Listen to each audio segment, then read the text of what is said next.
My coworker asked Maine to be her man of honor when I politely declined. She had an intense reaction. Did I miss something important? Yesterday was my first day back to work after being off for 2 weeks. This is kind of important. One of my coworkers had gotten engaged the week before I left. When she announced at work, we all did the congratulations and happy for her type of things. I thought it was over. So when I left for vacation, the last I knew, no plans had yet been made. Then yesterday when I went back to work, my boss Kim and best friend Laura said that coworker Claire was looking for me. I asked what was up and they weren't sure, but she was carrying a little gift bag. A few minutes later, Claire found me and asked how my vacation was. I was telling them about it, and she cut me off and said she had a very important question to ask.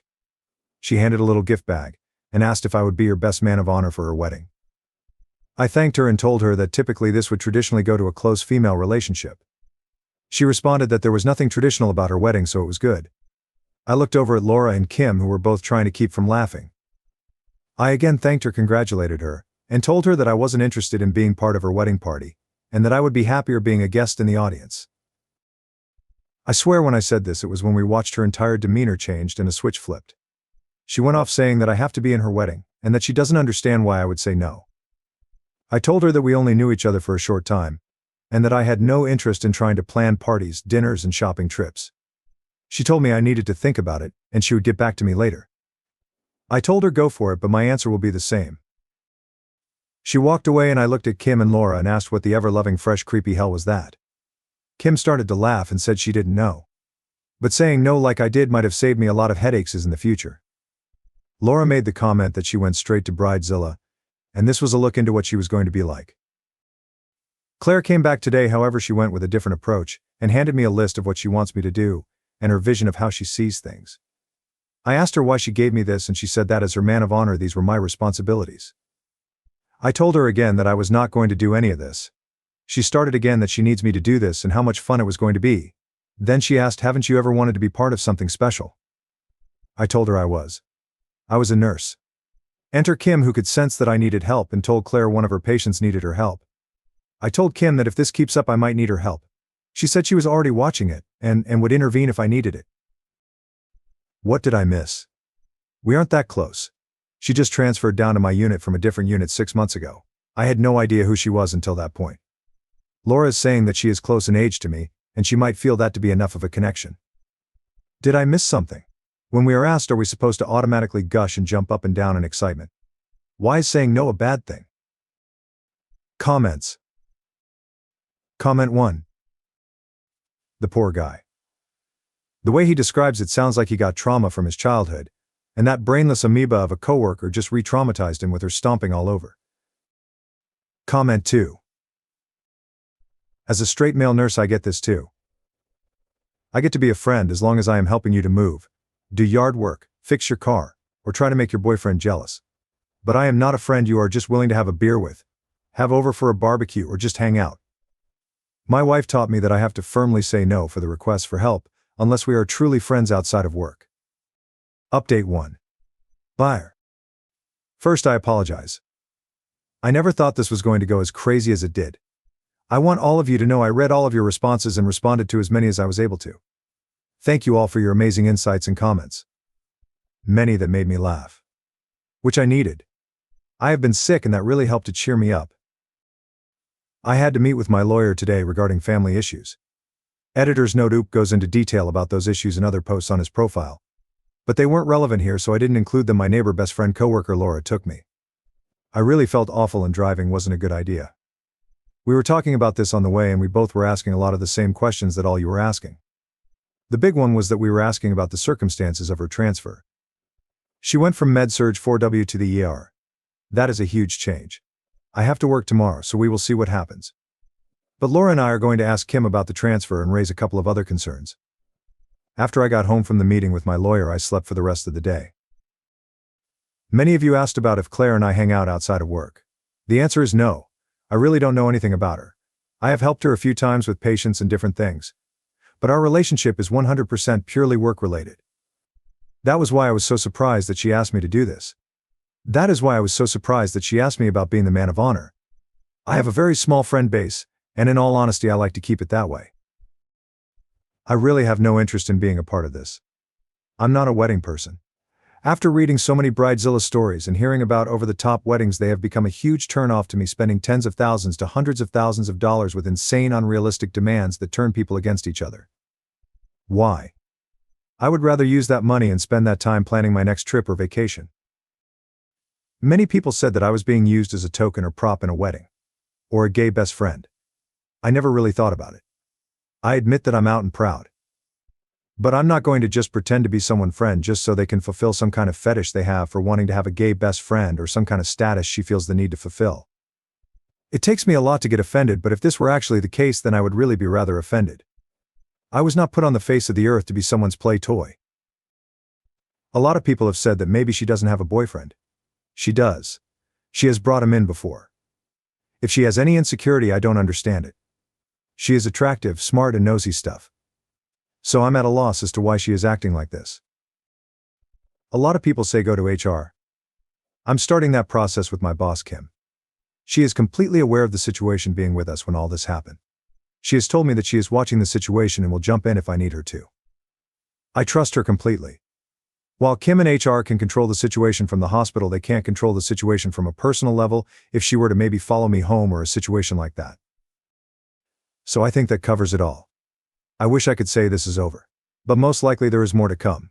Set your update me. Update 2. I was born into a family where I was referred to as an issue that needed to be dealt with. I lived in the shadows of my sister, who was the child my parents wanted.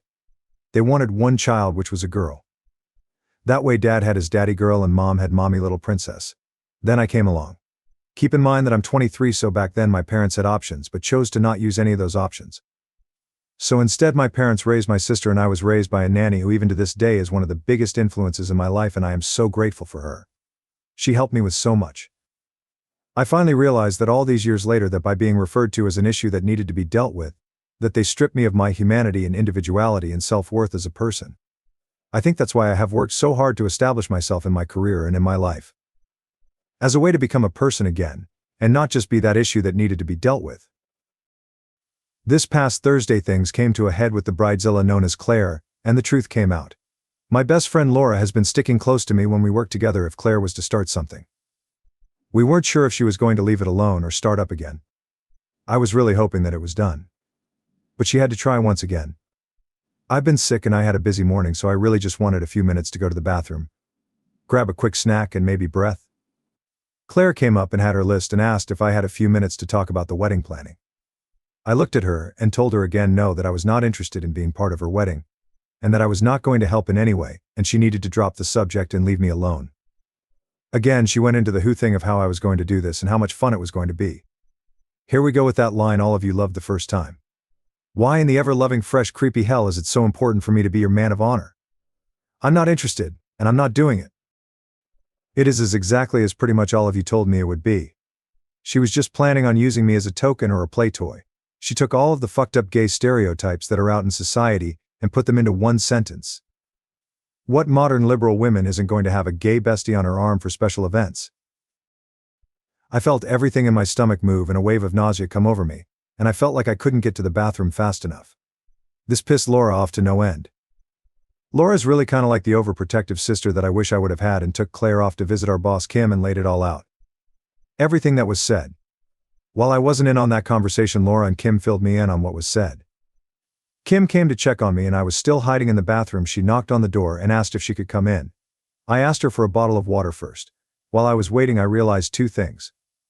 I realized why I chose to not hang out with her, and why I didn't like her. I couldn't figure out why I didn't like her, just that there was something that gave me. But I realized that I didn't like her because she is a different version of my sister. While Claire is educated and employed, she doesn't care about other people and their feelings. She is like my sister in the sense that if she wants something bad enough, she will figure out how to get it. The second thing I realized was that she did exactly what my parents did to me. She completely dehumanized me and reduced me to an entity. Just kind of turned me into a token or a thing for her. I think the word that best describes it is I must a play toy. What really gets me is that just like my sister, Claire doesn't think she did anything wrong, and I'm being too sensitive and a delicate snowflake. The next day an emergency meeting was held at work, and Claire is being suspended pending investigation and a new transfer is being looked into. Kim made the request for her to be terminated. The director of emergency nursing said this was a last resort, but she was going to be looking into options which could be sending her to a new hospital or facility. This didn't go over well with me. I asked what would happen if she did the exact same thing to someone different. She didn't really give me an answer. But she said she still needs to look into a few things, and at this point she is suspended. Anyway. Here it is. I'm still pretty sick and had to work this weekend. If I can, I'll respond. I want to thank everyone for all the amazing support. I am going back to my lawyer to see if he can figure out how to send her a cease and desist letter to make sure she doesn't contact me. I'm heading to bed. Have a good night. Now, for the next story. My ex-fiancé dumped me right before our wedding. 15 years later, she returned, scarred and full of regret, asking for a second chance. She simply went without saying anything or leaving a note soon before our big wedding, and I never received an explanation. Her relatives couldn't understand either. She disappeared without a trace, leaving me and everyone else in the dark. Despite the fact that we had spent high school and college together, she didn't come back to me. Her parents had to inform me that she didn't want me around and had no plans to return. I never understood why she did it, but I was forced to honor her demands. Since she stopped communicating with everyone, I could only assume that she suffered a mental breakdown. I've battled the unsolved questions ever since, even though we were both young and still figuring life out. Then she suddenly wants to meet up and DMs me on Facebook. Anger, anxiety, optimism and despair are all over me after all these years. I'm still attracted to her. Her Facebook profile makes me miss her, but I'm not sure if I could bring her back. She is unmarried and even more gorgeous than before. I'm torn. She says it's preferable to talk about it face to face, but she won't elaborate on why she left. All I can infer from her Facebook posts is a great deal of regret, talks about loneliness, feeling weak and leading a shameful existence. It's annoying. I should not have anything to do with her after she abandoned me, but the truth is that I couldn't stop thinking about her. What ought I to do? Should I confront her, ghost her back, or see where we might go with this meeting? TLDR, after more than 15 years, my ex-fiancé DMs me on Facebook and asks to go on a date. She abandoned me prior to our wedding, so I haven't spoken to her since. Important remarks. Wow, OP, that's difficult. It's been 16 years. Would you find closure you never got, or would seeing her set you back after all this time? OP, I'm not sure. All I want is closure. I believed she had cheated on me for a long time, but based on what her family and some friends told me, it appeared to be more of a mental breakdown. She was anxious about finals and her profession, and she was afraid about the wedding. She eventually made a comeback after ghosting everyone, but I was never involved. I've been thinking about her constantly. You should try to get closure by meeting her, but don't go in expecting her to return. You may not feel the same way about her today, but you do feel something for the person you knew. It's a long time to be abandoned like that.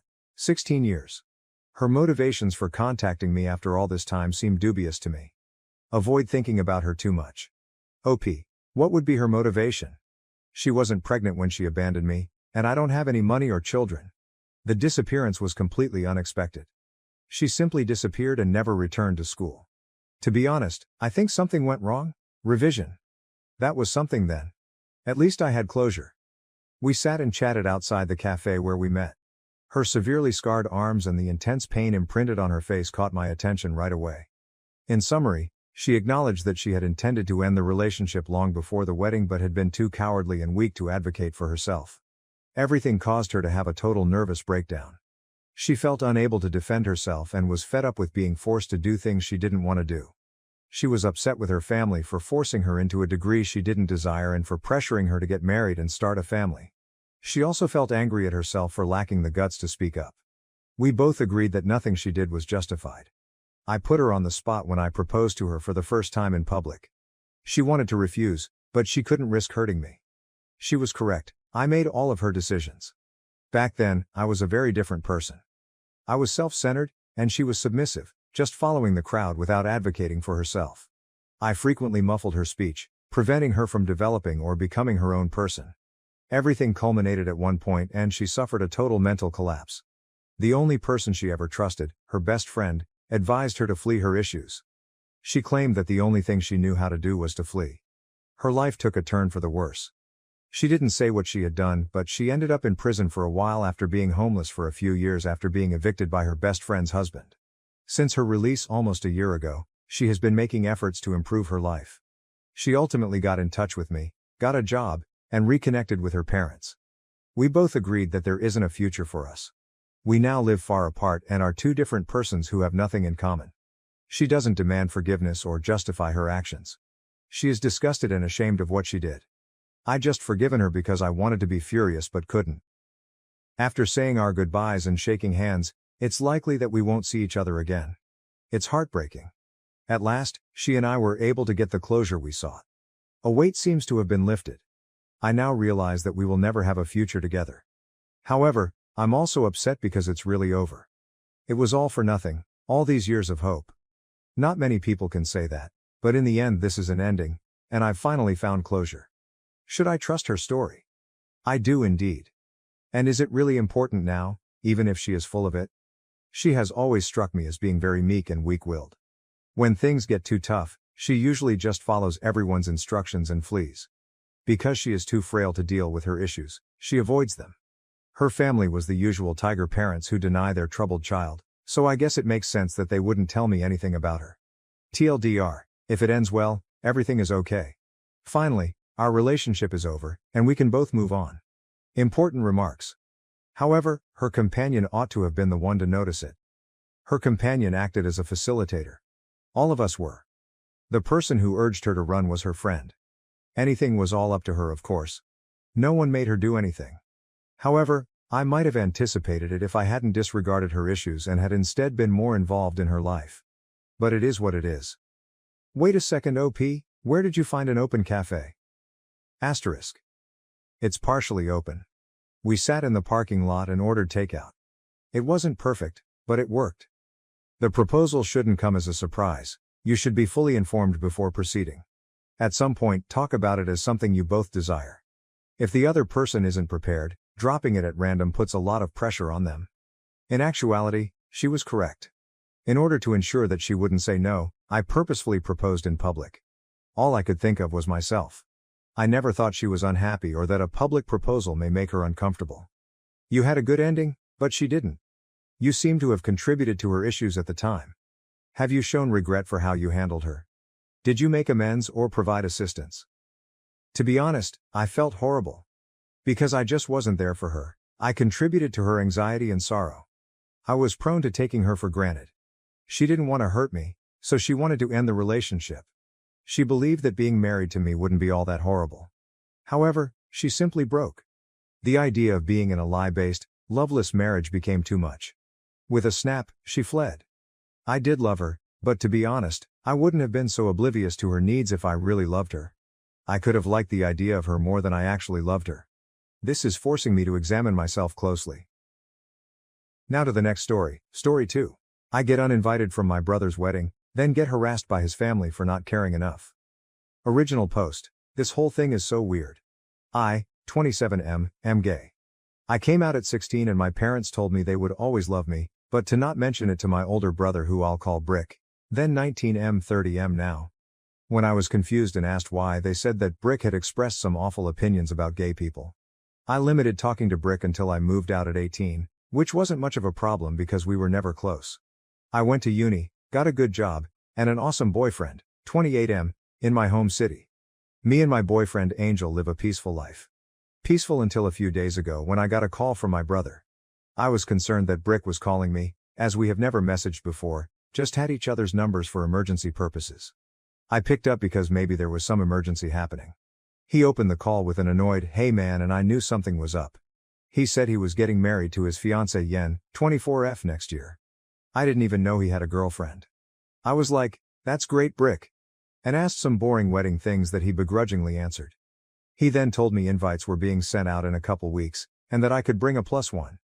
Here's where I made the mistake that started this mess. Without thinking like an idiot, I said, "Cool, I'll bring my boyfriend." Major mess up. Brick immediately started yelling insults down the line, screaming that he wouldn't have an FF slur at his wedding. I didn't say anything and just hung up. I was rattled by hearing those words from my own brother's mouth, even though I knew his feelings about people like me. I told Angel, and he comforted me, ordering in my favorite restaurant and watching movies with me, which was awesome. We went to bed later and I felt alright the next day. I sent my parents a message that Brick invited me and uninvited me from his wedding pretty much in the same breath, and went on my way to work, not a clue of the crap storm waiting for me when I got off. When I turned my phone on again after my shift, it was blowing up. Messages and calls from my parents and relatives galore asking me what the F happened. I phoned my parents back when I got home and gave them the rundown of what happened and said I honestly didn't care because it's not like Brick would be coming to my wedding anyways. My parents immediately chastised me for my obvious disinterest and disregard of my brother's life, and told me I should be apologizing to him for bringing my personal life into his wedding. What?